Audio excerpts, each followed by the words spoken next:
Capítulo 44. Aspecto de nuestro país en los años de 1917 a 1920. Estado del país al volver al régimen constitucional. Promulgada la Constitución, convocado el país a nuevas elecciones, celebradas estas y en funciones el presidente de la República, señor Carranza, la 27 legislatura celebrando normalmente sus sesiones, el Poder Judicial integrado en su totalidad y la mayor parte de los gobernadores de los estados despachando en sus respectivas entidades, bien podríamos afirmar, a la distancia de 47 años, que México había vuelto a la normalidad, pero no era así, por desgracia. En las Huastecas, y con el auxilio y protección de las grandes compañías petroleras, fuertes núcleos se mantenían en armas contra el gobierno, al mando de Manuel Peláez, Higinio Aguilar, Félix Díaz y Aureliano Blanquet. En el sureste operaba el general Cal y Mayor, por otros rumbos Juan Andreu Almazán, y en el sur los zapatistas eran dueños de una extensa zona geográfica. Hacia el norte mantenía la rebelión el general Francisco Villa, al que últimamente se le había unido el general Felipe Ángeles. En Michoacán y límites con Jalisco y Guanajuato ponían espanto en las poblaciones las chusmas del bandolero Inés Chávez García. Al sur de Michoacán, el eterno rebelde Jesús Cíntora, y por el oriente de ese mismo estado, José Altamirano, que llegó con su audacia a penetrar a Morelia en un rápido movimiento. ¿Estaba en paz la República Mexicana? Indudablemente que no. Los asaltos a los trenes de pasajeros estaban a la orden del día. En uso de ellos, viajando de México a Toluca, fue muerto el constituyente Salvador González Torres. En otro asalto entre Irapuato y Abasolo fue muerto el constituyente David Peñaflor. Las poblaciones de escasa o ninguna guarnición eran saqueadas e incendiadas, como lo fueron en Michoacán, por ejemplo, Cotija y Tacámbaro, degollado en Jalisco y otras muchas en diversos rumbos del país. En la propia Ciudad de México tampoco se gozaba de calma ni de garantías de ninguna especie. La Secretaría de Educación Pública se había suprimido, de acuerdo con las ideas de don Venustiano Carranza, de municipalizar las escuelas primarias. El Ayuntamiento de la Ciudad de México pagaba sueldos miserables a los maestros y se les debían 5 o 6 decenas. Entonces se pagaba por decenas. Los maestros se declararon en huelga y el municipio no acudió a resolver el problema, y las escenas de miseria, dolor y desesperación fueron verdaderamente patéticas. Los electricistas se declararon en huelga y el gobierno puso presos a los dirigentes sindicales, y poco faltó para que a uno de ellos, Velasco, se le pasara por las armas. Los motoristas de los trenes urbanos se declararon en huelga y hubo necesidad de que a cada motorista se pusieran soldados para hacerlos mover los tranvías. El gobierno emanado de la revolución estaba en contradicción con la propia revolución. Con mucha razón dijo mi general Rauda: ya esta revolución degeneró en gobierno. ¿Cómo andaba el campo zapatista? El gobierno del señor Carranza se había desentendido de la campaña zapatista por acudir a exterminar el villismo en los estados fronterizos. Desde los últimos meses del año de 1917 se ordenó la evacuación del estado de Morelos por las tropas del gobierno. Se suspendieron los trenes rumbo al sur y los zapatistas se extendieron por donde quisieron, llegando a vivaquear en los municipios del Valle de México. Milpa Alta, Contreras y otros eran sus lugares favoritos. El general Pablo González, jefe de la campaña contra los zapatistas, tenía su cuartel general en la población de Tacubaya. Durante el año y meses en que los zapatistas estuvieron sin ser activamente perseguidos, también ocurrieron entre ellos algunos funestos acontecimientos. Primeramente fueron fusilados por orden del jefe Zapata sus correligionarios, los generales Francisco V. Pacheco y Lorenzo Vázquez.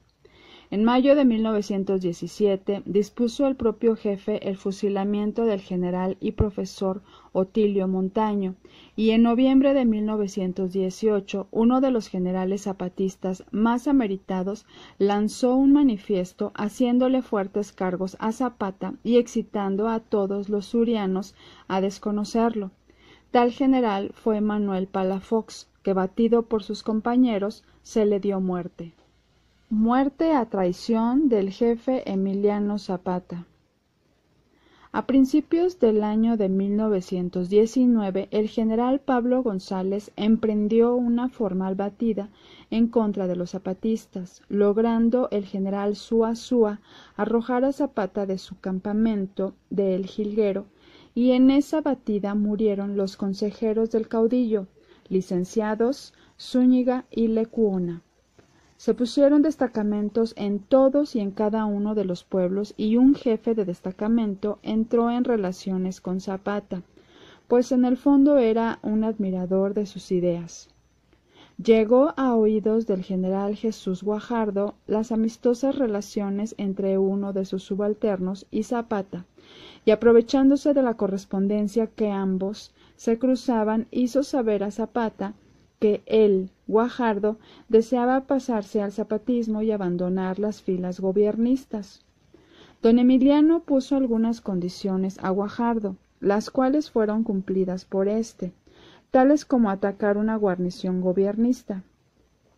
Cuando Zapata se convenció ingenuamente de la supuesta fidelidad de Guajardo, lo admitió en sus filas, pero éste le tendió una celada y lo hizo asesinar en Chinameca el 10 de abril del año de 1919. Causó indignación ese felónico procedimiento de los generales Pablo González y Jesús Guajardo. Era yo entonces secretario del general Francisco J. Mújica en el Departamento de Aprovisionamientos Generales de la Nación, y me consta cómo éste y otros militares que lo visitaban se indignaron ante el general Gildardo Magaña, michoacano de origen, que había sido compañero y amigo de Mújica en su juventud. Yo conocí a Magaña en su infancia, cuando su padre, don Conrado, residió por algún tiempo en mi tierra natal.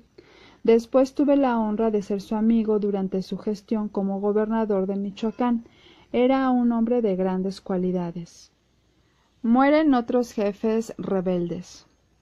De conformidad con aquel clima de agitación, inseguridad y rebeldía que imperaba en aquellos años, 1917 a 1919, eran diarias las noticias relativas al ataque y toma de las plazas más importantes del norte.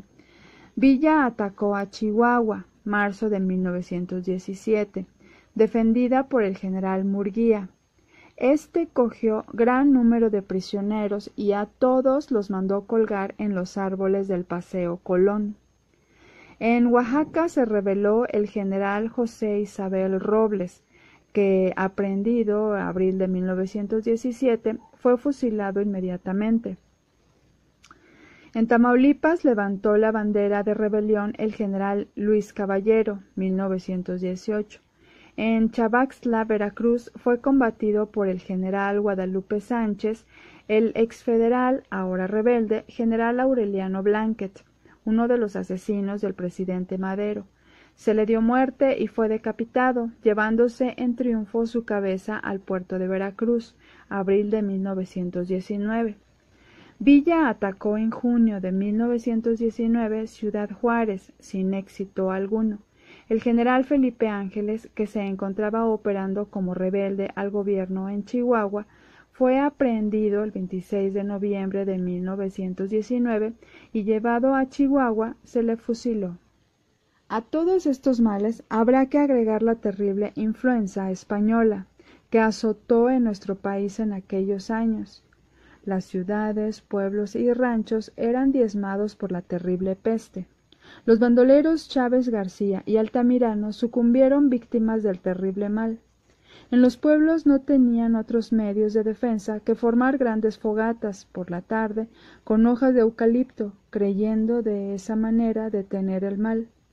Vivía yo entonces en la Ciudad de México y todas sus calles quedaban desiertas ya a las 5 de la tarde.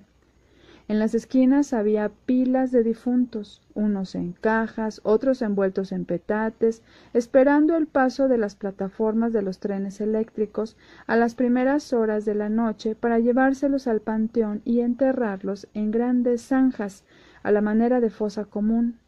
De las oficinas desaparecían diariamente multitud de empleados. Ya murió fulano, ya murieron sutano y mengano. Eran las noticias que nos recibían diariamente.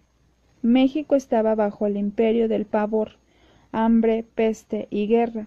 Los monstruos apocalípticos se cernían sobre nuestra desventurada patria. Algunos logramos sobrevivir, y aquí estamos refiriéndolo, como el que se salvó de una catástrofe. Las cámaras legislativas. Durante el gobierno del señor Carranza, como presidente constitucional, de mayo de 1917 a mayo de 1920, funcionaron dos legislaturas, la 27 y la 28.